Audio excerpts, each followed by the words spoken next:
questions. So I work in tech, and everything is moving very fast right now. And there's a lot of excitement about AI and different things, and there's a lot of hype. And I wanted to ask what you think is important in tech right now, because there's a lot of hype, and there's. Do you want to continue working in tech, or do you want to tech in general, or tech 3 years from now? What? Give me a context, a little bit more narrow context, and I'll see what I can. I think tech in general. I'm on the software side, okay. So first there's the near term, like the near future, like the next 5 to 10 years. What's going to matter? Well, I'd say for the next 5 years, with regard to certainly AGI, wouldn't you agree that that's like a year or 2 or 3 away, max? Artificial general intelligence. Maybe. Okay, very well could be. I'm differentiating artificial general intelligence, AGI, from ASI, artificial superintelligence. Yeah. Maybe I should define my terms. People can define AGI in different ways. For some, it's smart agents. They can go and run a company, or make your reservations and bring you home a bagel or whatever.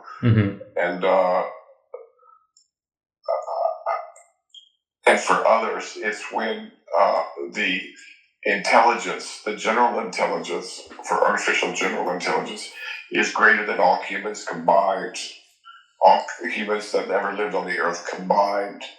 So that would be the 2 definitions of artificial general intelligence. They're multimodal. They have some agency, although they can't set their own goals. And their intelligence is greater than all of humanity combined. With artificial superintelligence, I would define that as something far beyond that in terms of its ability to reason, to act in the world, communicate with other AIs, if there are any, and a lot of other things, able to improve its own code, able to create its own languages, able to grow and develop and do things in the world, like assemble a robot or something like that. And it does have the agency. So I'm speaking right now.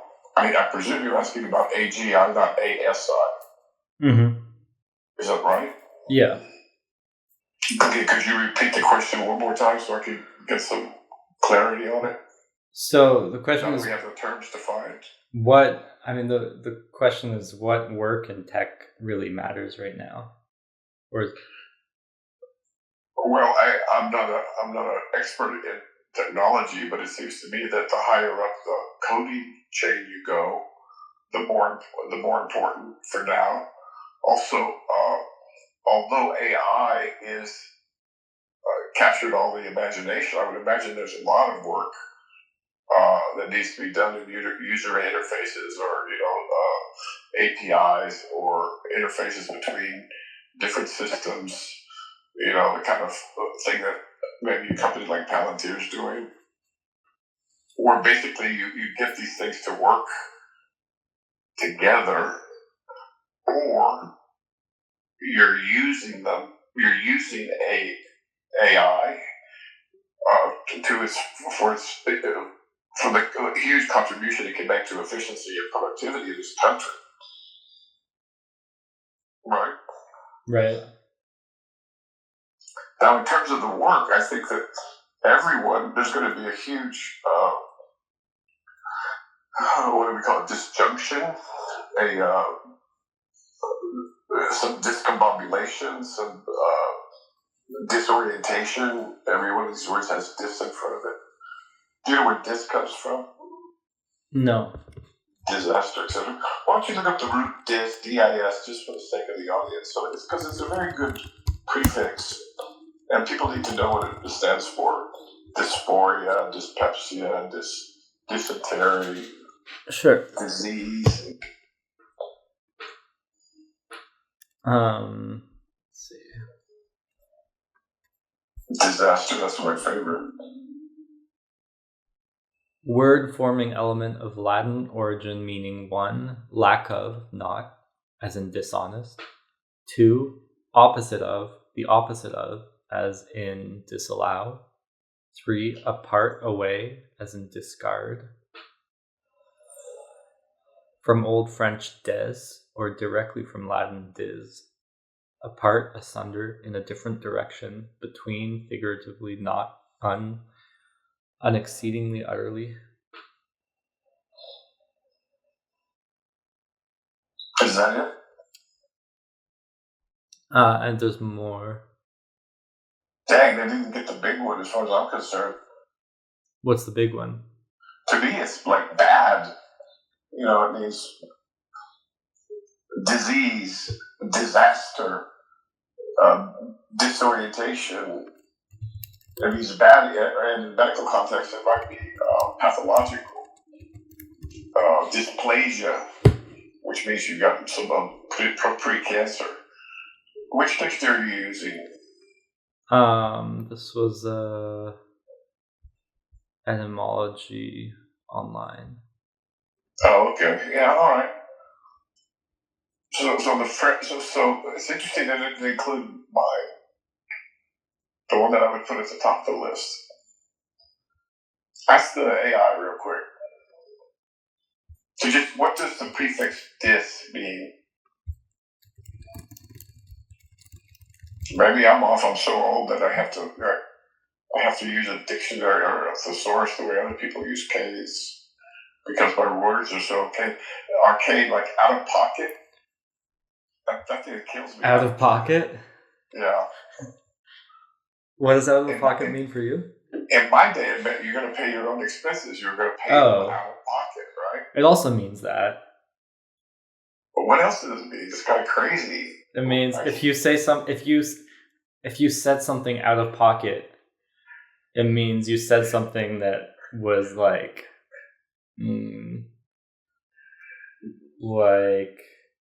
unhinged almost, like. Gosh, so that just goes to show. Or inappropriate. How words.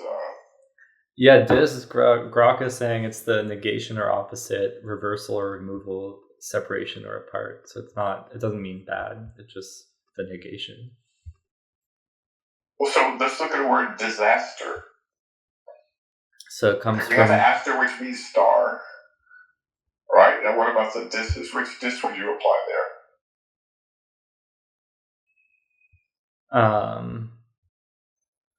This other for disaster, it's saying the dis means ill. Ah, okay. We're trying dysentery. Dysentery.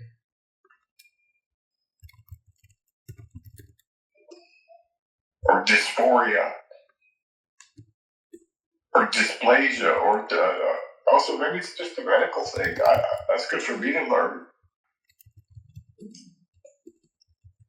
I can see how disorientation is in the opposite direction as orientation.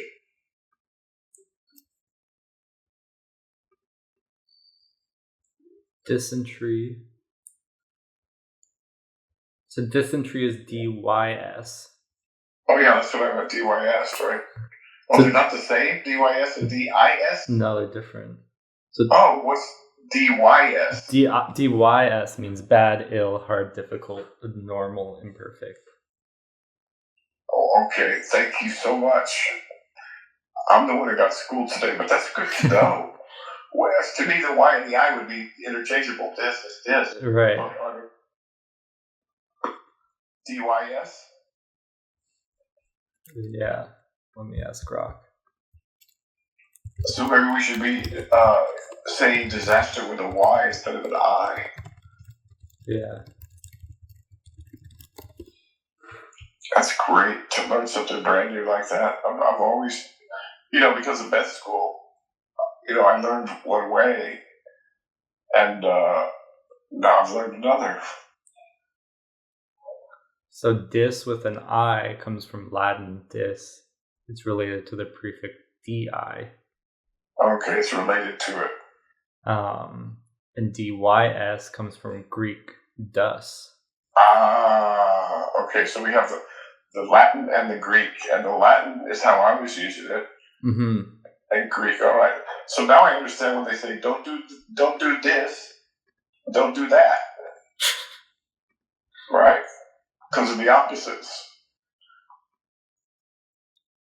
Disharmonious, discordant. All right. So anyway, it's this in there, and I don't know how you want to spell it in your mind, but I think they're interchangeable. But I'm from another country. Okay, where were we before we got into this?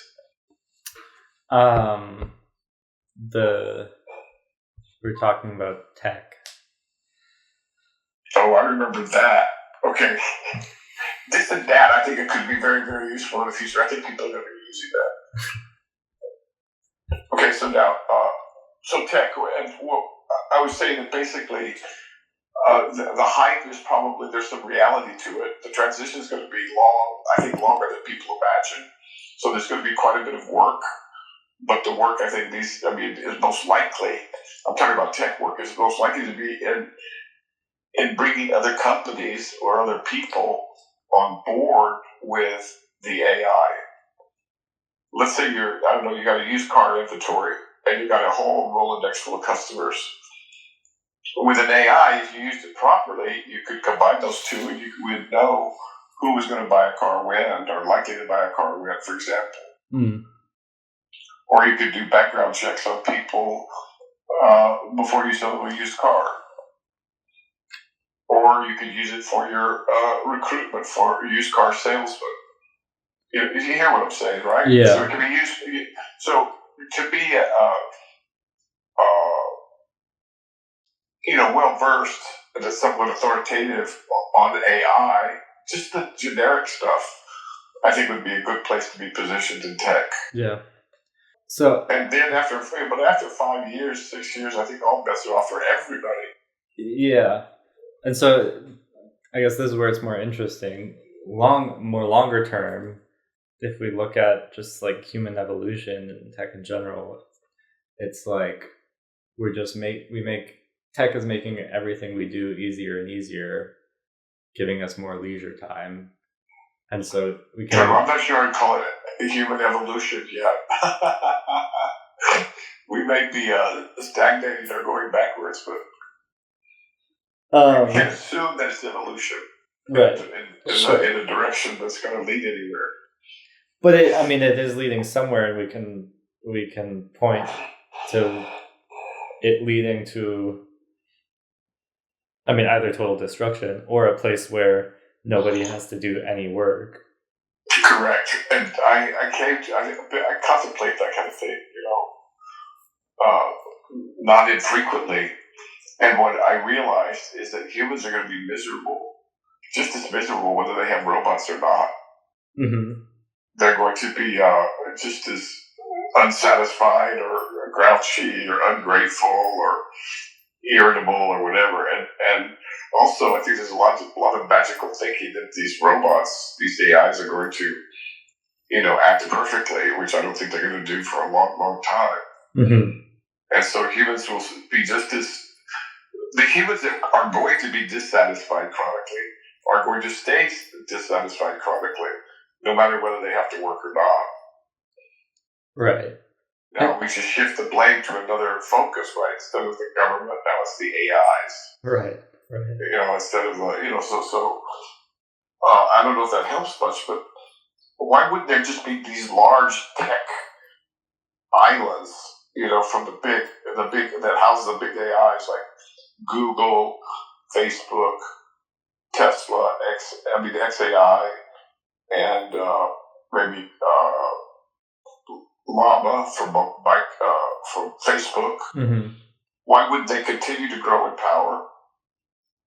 And people would gravitate the way they already do. There's some people that are Instagram folks, and some people are X folks, and other people are Microsoft folks, and then everybody gets a piece of the company in exchange for providing them with data, and we all become. I don't know if the stock market is going to hold that way, but people own some disbursements from the company to which they're aligned. I don't think that's ever been written into a book, but I think it'd be an interesting book. What do you think? Do you think it could happen?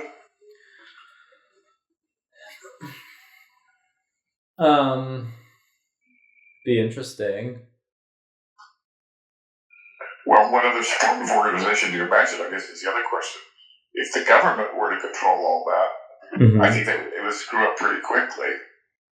But let's say you live in California, right? You're a big fan of OpenAI and a big fan of Facebook and Instagram.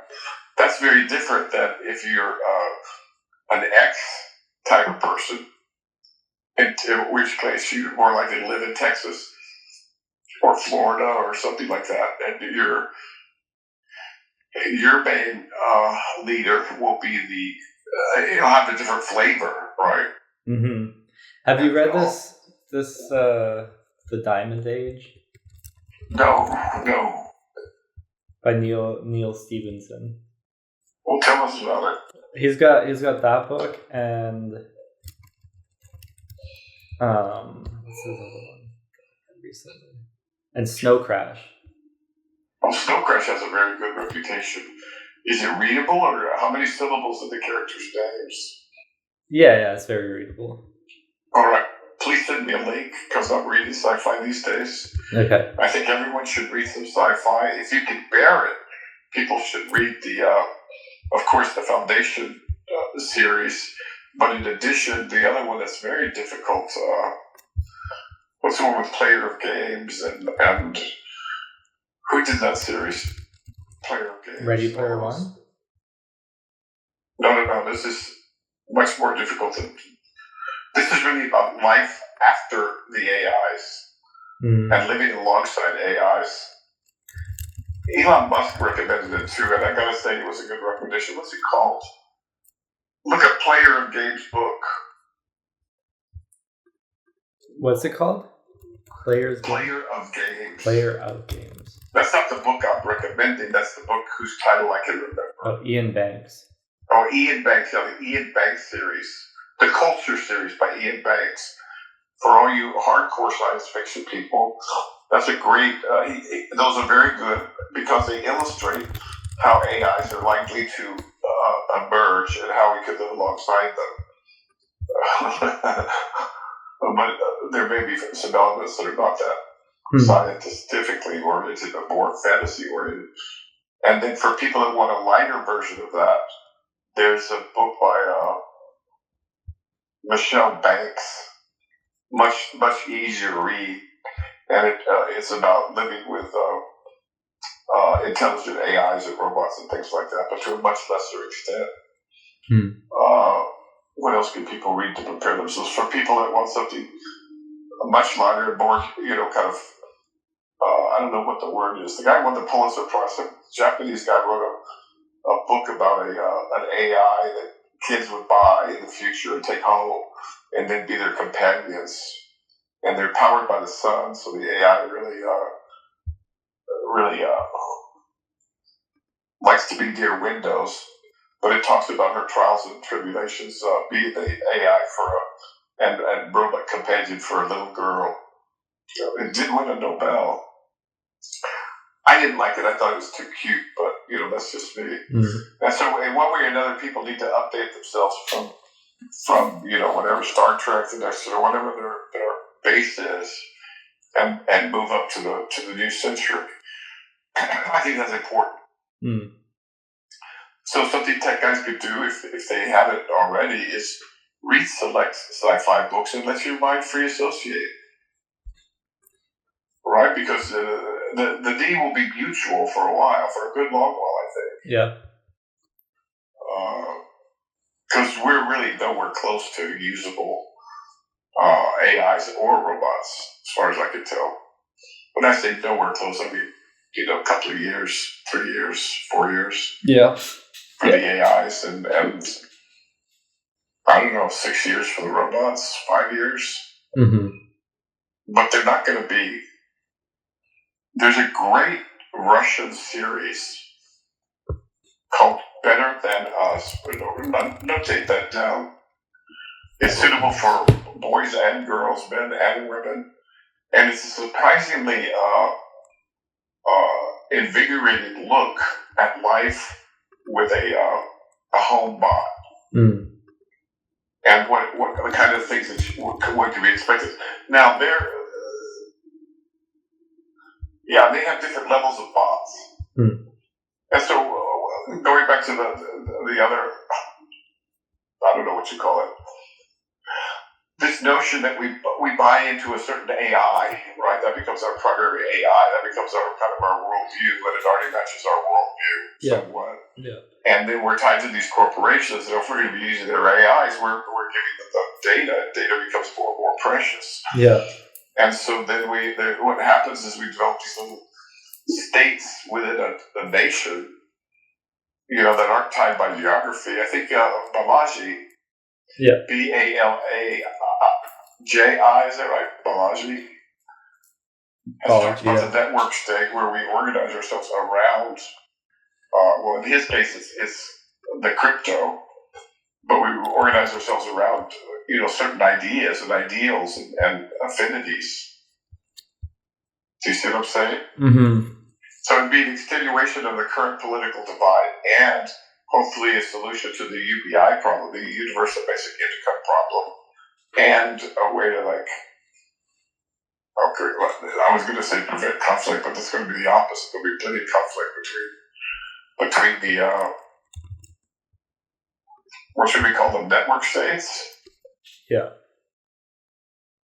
Held together by common social media, currencies, and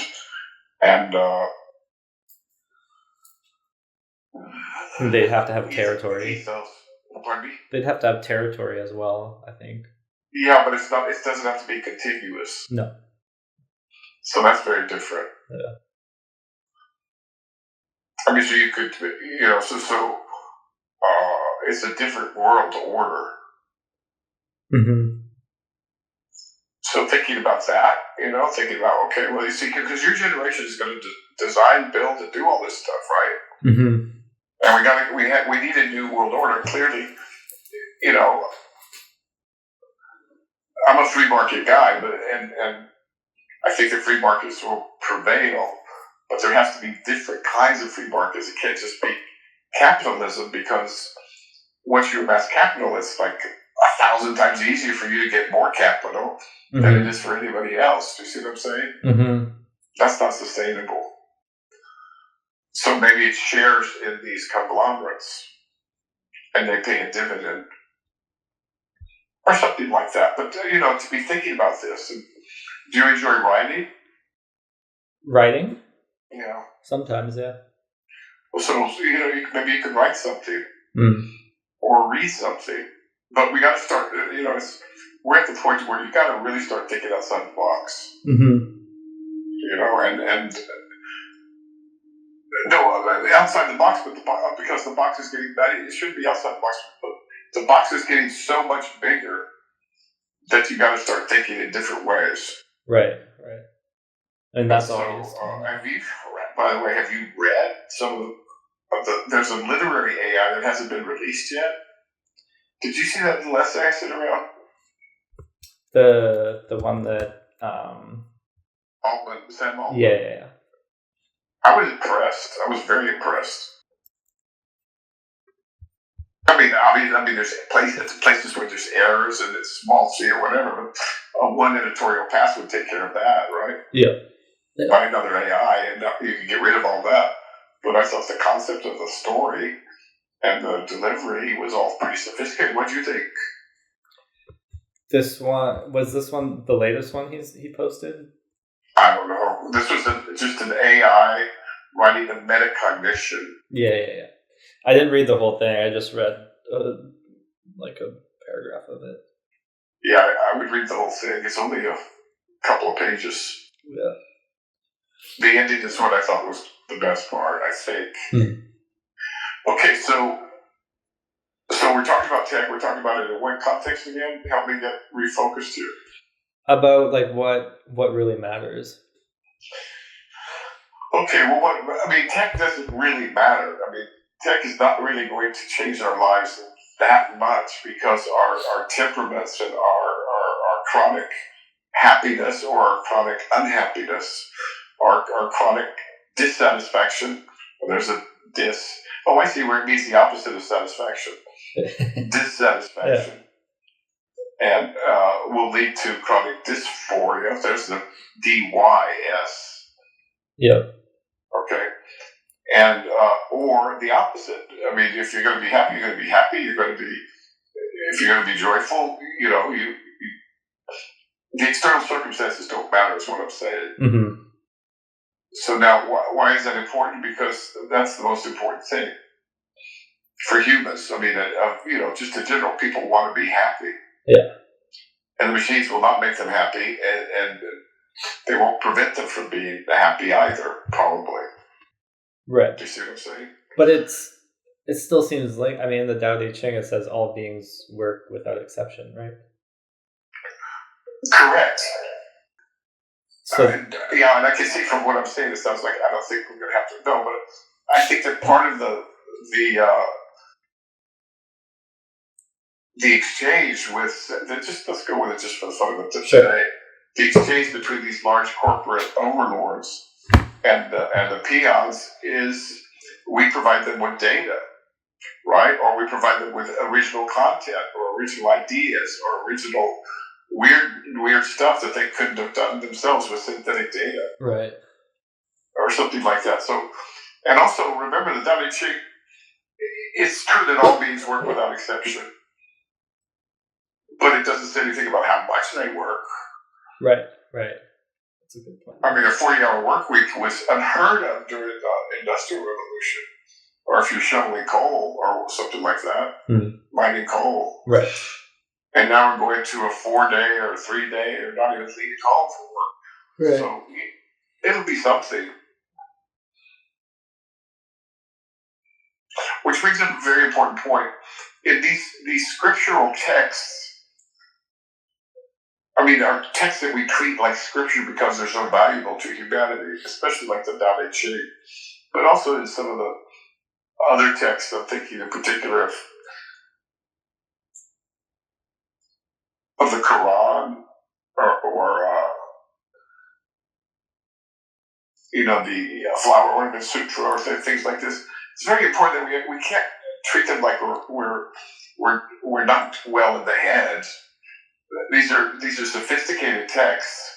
And for example, a few days ago, Garudas and Kinsharas and all these ancient Tibetan, basically shamanistic figures came up because someone was reading the flower ornament, right? Mm-hmm. Now, obviously, those are just metaphors that are that are culturally bound. Do you see what I'm saying? Mm-hmm. And you just can't apply it blindly. That's like being a fundamentalist in Christianity. Right. It doesn't work very well because you're not being smart. So you want to apply the spirit of the thing, but not necessarily the letter of the thing. And that goes for any scriptural anything. Do you see what I'm saying? Mm-hmm. All right, this is a general caveat. Now, how did we get on this? You were saying that you need to work, right, to make a living. Yeah. Well, this is the problem, and I think is going to be part of the solution, is that the only way you can not work in modern society is to have capital. Mm-hmm. Right? Yeah. And it's much easier, like I said before, to get more capital if you already have some capital. Yeah. I don't think that's going to be sustainable. I think we need another system. Like what? Well, I don't know what it's going to be, but that's why it's really useful to start reading and looking at the different systems that have been tried throughout history. Mm-hmm. For example, this is more like souped up feudalism. In the old days, the king would have his land, yeah, and he would give a piece of it to every farmer, Yeah. every family, and they would, ideally speaking, they would get, 85%, 90% of the crop to sell or to eat or to do whatever. Don't take me literally here. Yeah. But then the 10% for overhead goes to the king. Right. Or to the Lord, or to whatever it is. Now, I'm not saying that any of those, please, nobody misunderstand me. I'm not proselytizing or saying any of those are good systems. But we can look through history and see what other kinds of systems. That one was, I think, feudal, right? Yep. What other systems have there been? Communist. Yeah. And those have been miserable failures every time. I mean, horrible failures. I mean, I'm talking millions of people starving to death, of course, right? Because you don't have any. The incentives are all wrong. Right. But then you have mixed systems like China. Yeah, exactly. But what are they doing? They're doing a kind of a strange, distributed. It's got a head to it, but the local leaders are so far away from, the chairman, that they're pretty much left to manage their own little pieces as long as they stay within the mandates of the party. And the party, I think, is what drives the direction of industrialization and the direction of defense and the direction of the overall direction. So ironically, they have. I mean, it's the average person walking around on the street. They probably have less intrusive government than we have here in the U.S. I don't know if I should make that statement, but in a strange way they do, right? Because I don't know. If you're far enough away from the Beijing, then I think the local leaders are managing things. Now, we have to be so careful in America because everybody's down on everybody's throat. And so I'm not lionizing any of these systems. I'm saying that it would be good for young people, just like they had to do in the 1700s, You need to look at all the systems that have existed. Right. I don't think we want a monarchy. I don't think a strict democracy is going to work at a large scale. You have to have it at a smaller level. Capitalism, did its thing, but now we're in a new age, right, where the robots can do work. And only certain people have land, and only certain people have capital, so that's not sustainable. So that's not a sustainable system. And then we can just go through human history. You can have a military directorship, but I don't think anybody wants that. You can have a clerical one. You can have a clerical one. One thing to note. I mean, for example, the woke religion, and it is a religion, could be codified. And it might not be so bad if it was codified and everybody agreed to it. For example, in California or something. And there was it wasn't merit-based. And racism was the highest crime, or discrimination was the highest crime. Right. And there would be safe spaces for everybody, and it's all codified. Right. And people that like to live like that, they live there.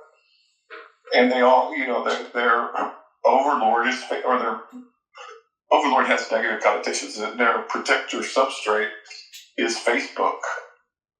and what's his Zuckerberg. Right. And the XAI people, they kind of have more of an affinity for rough and tumble, and they're with Elon. Right? Or look at Singapore, for example. We got. I'm an old man. Okay, I can't. This is your guys' job, right? And the more you know about it, the more you think about it, the more you can talk about it. I mean, it can't just be against things. Is what I'm saying. Yeah. And so, what more could you want out of a world? So one thing that comes to my mind is that I think in the history, a lot of the changes in systems came from changes in technology. Absolutely. But specifically around defense technology, right? Like gunpowder. Yeah. The catapult, things like that, right? Mm-hmm. Because if you What want, about the printing press?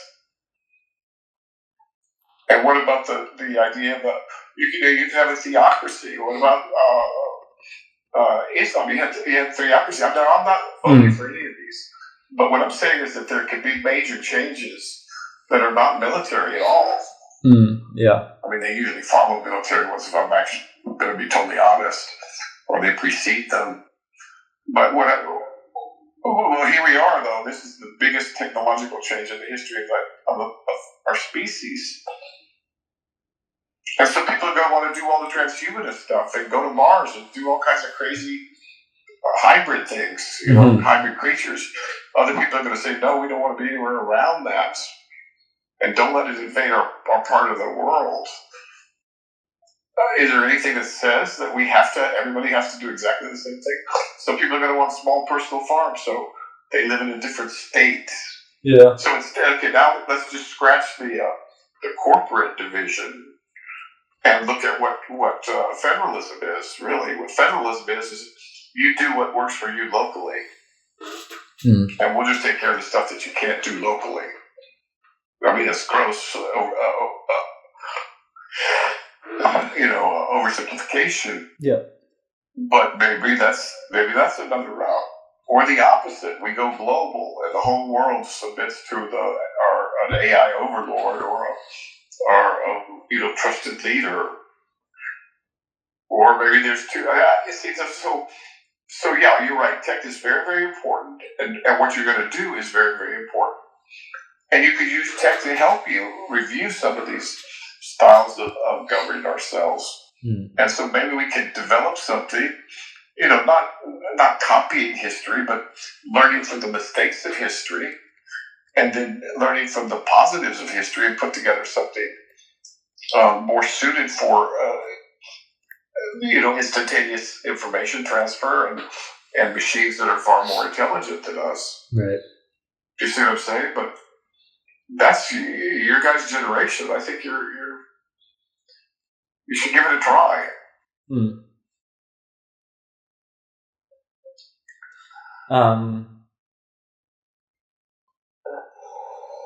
Do you think these things start at the local level, like cities and? All things start locally. I mean, they start that way. Yeah. We look at. Yeah, I mean, and it's usually not that many people. Now, the problem is, of course, when you look at history, these things have gone sour so many times. Right. So it's not going to be perfect. Right. But maybe there's ways to increase freedom. Like imagine there's let's say 20 different states for simplicity, and they're run totally differently. Some of them have homeschooling and religion, and some don't have homeschooling and don't allow religion, or some are theocratic to begin with, and others are interested in transhumanism or science and whatever it might be. But you can see how if you have 20 different experiments running consciously, then you're more likely to see something that works. Yeah. In the situation that we're in. Yeah. So, aren't there discussion groups about stuff like this? Meetups or anything? I've seen. I mean, there's been like kind of variations of this. There's been. I mean, when the crypto hype, there was like the DAOs, right? The city DAOs. Yeah. Distributed asset. What is it? Distributed autonomous organization. Okay. And there's. Yeah, I think those are the only people that are really, being somewhat clear about it. I've seen. And, tech includes crypto. Maybe you should, as on an individual level. I'm sorry, I can't be too helpful here, but maybe that's a place to make sure that you're dominating AI, but crypto you need to be up to speed with. Yeah. And that goes for most everybody. And it may be that crypto solves some of these problems with distribution of wealth. More and distribution of opportunity, such that capital becomes less important, and agency is respected, And there's some solutions to this stuff. Mm-hmm. And there maybe work like in the old days. If you we had hippie communes, right? Right. And everybody just like take a piece of real estate and go and like grow their hair long and stop wearing deodorant and farm the land, right? Yeah. And some of them did well, fairly well, and some of them went south. And it'd be interesting to study the differences in how that happened. Mm. But you guys have to come up with, but what I'm saying is that the modern day commune, you don't necessarily have to be in geographic proximity. Yeah. So that's as revolutionary as the printing press.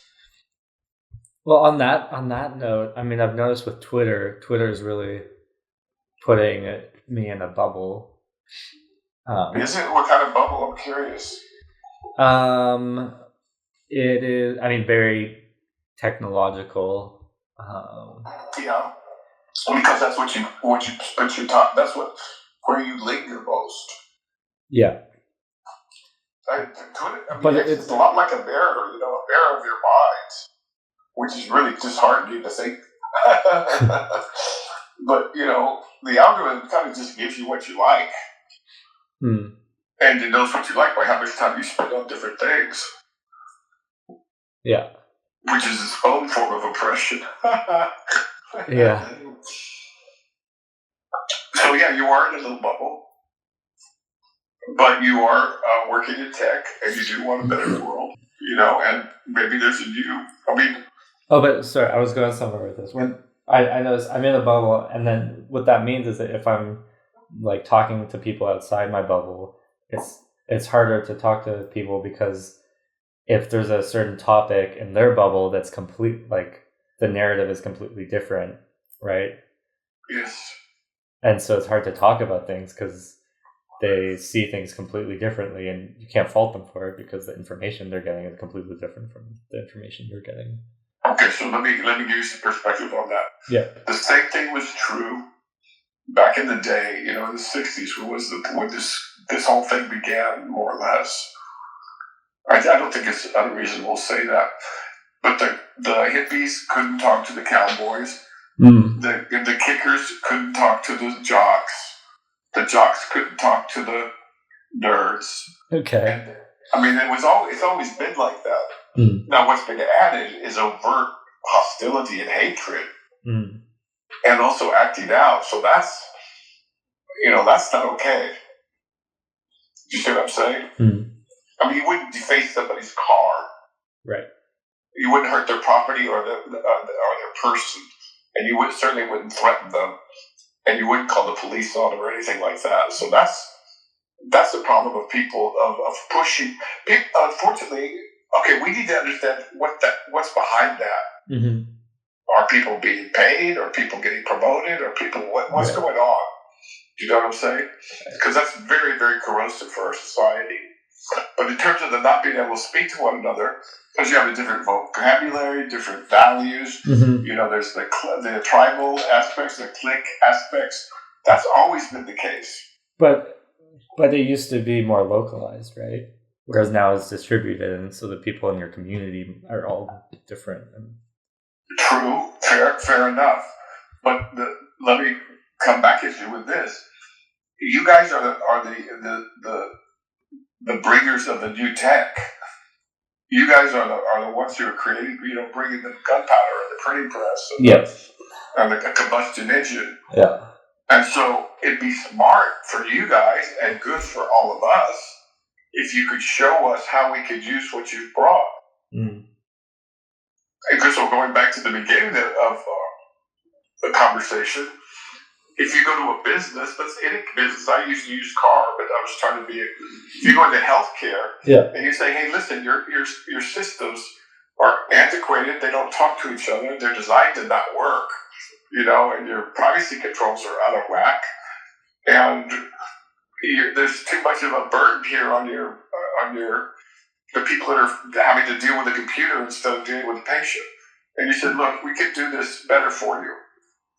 We can transcribe the conversation. We can put it in the note. We can, have a button there where if you want the whole thing, you just click it and it'll be there, right? And then we can amalgamate all the, like they do in China, amalgamate all the data so we can do some decent studies, right? Mm-hmm. You see what I'm saying? Yeah. There's a lot of work to be done, but you gotta have some initiative, some curiosity, and some sense of responsibility,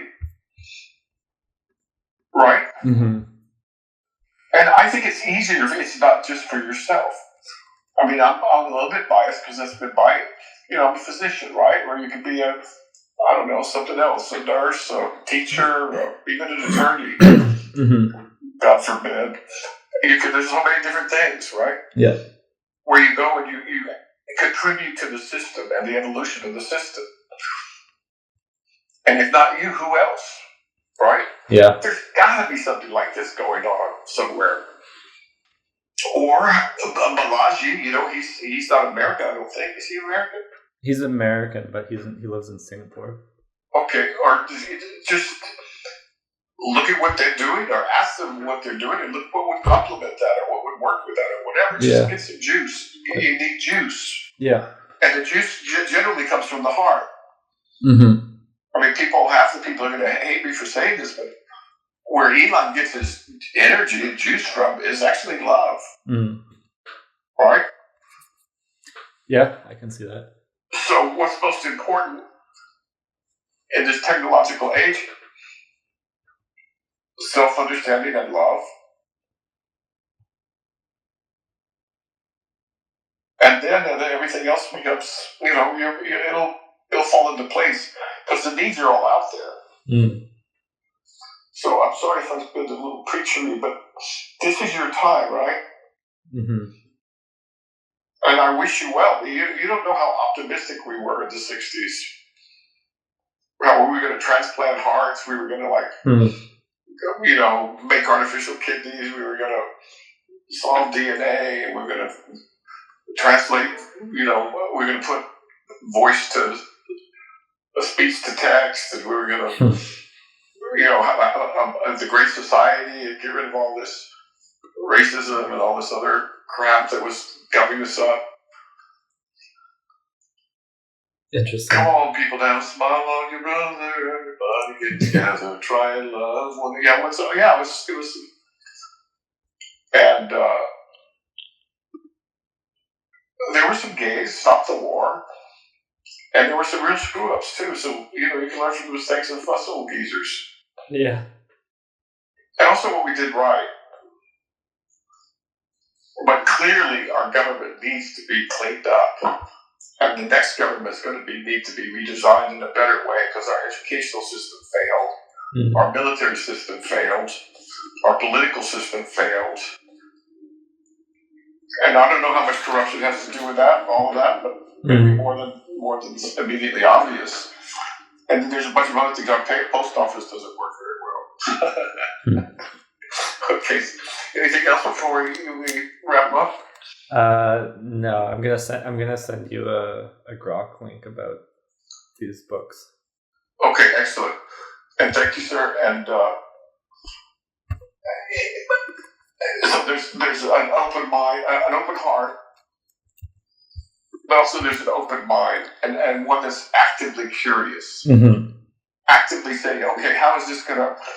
Where do I want my kid to grow up in? How do I want him to grow up, more or less? Well, there's certain things you don't want.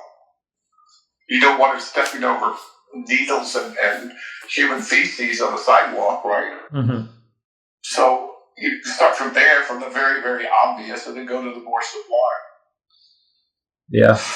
Okay, sir. Okay. I don't think the AI. They're going to be able to write good poetry. They're not going to be able to write great poetry. Yep. All right. See you later. Okay. Thank you. All right. Bye.